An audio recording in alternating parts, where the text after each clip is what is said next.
Happy Sunday. So, right now, I've talked a lot about how the condition of the Russian economy is unhealthy.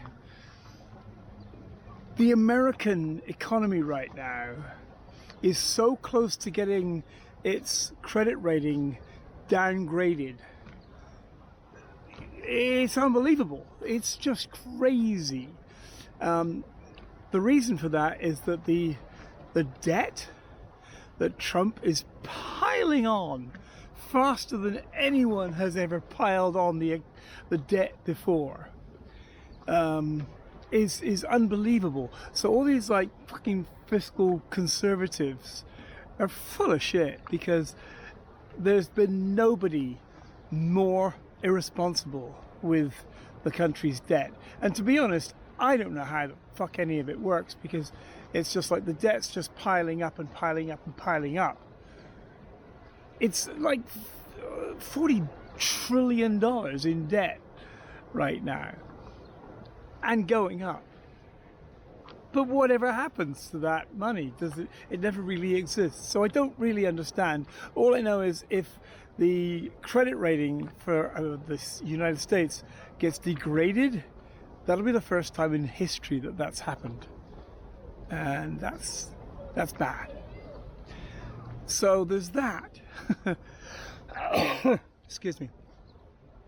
But really, I was fascinated recently by nuclear power. I've always been interested in it, but I think I've been like, not skeptical, but like, nuclear, not so good.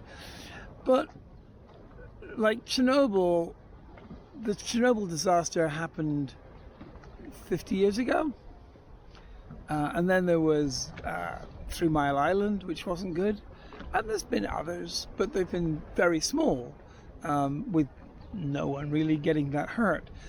And the technology in nuclear power stations has changed so much in the past few years that it's worth considering it again, because Rolls-Royce, General Electric, Hitachi have all developed these SMRs, small modular reactor, which you could put outside of a town or a small city and get completely powered up from that one generator. And I'm not saying that solar and wind and tidal and geothermal isn't very important. It is. But it would be good to have something just to rely on that you know is always there. Build all the solar you can. It's like if you covered like a couple of square miles of the Mojave in solar panels rather, you'd have enough power to power California. But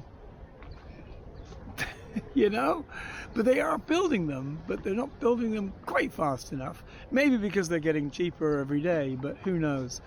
But yeah, these small modular reactors are really interesting for use in like places a long way away and very much off the grid.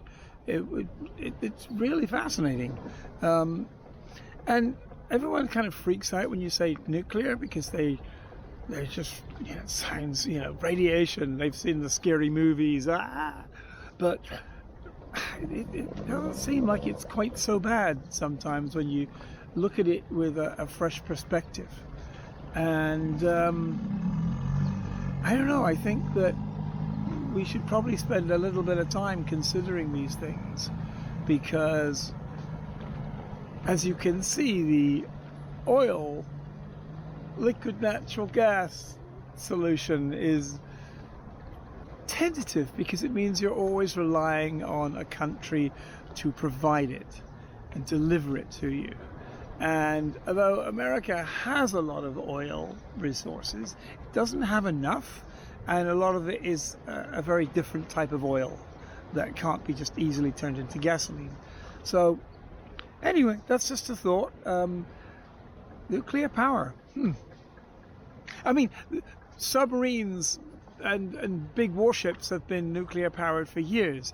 Jimmy Carter was a ran the nuclear power plant on a submarine. You think of him as a peanut farmer. No, he was a nuclear engineer on the submarines. So there you go. That's me for the day. Thanks. Bye bye. See you next week.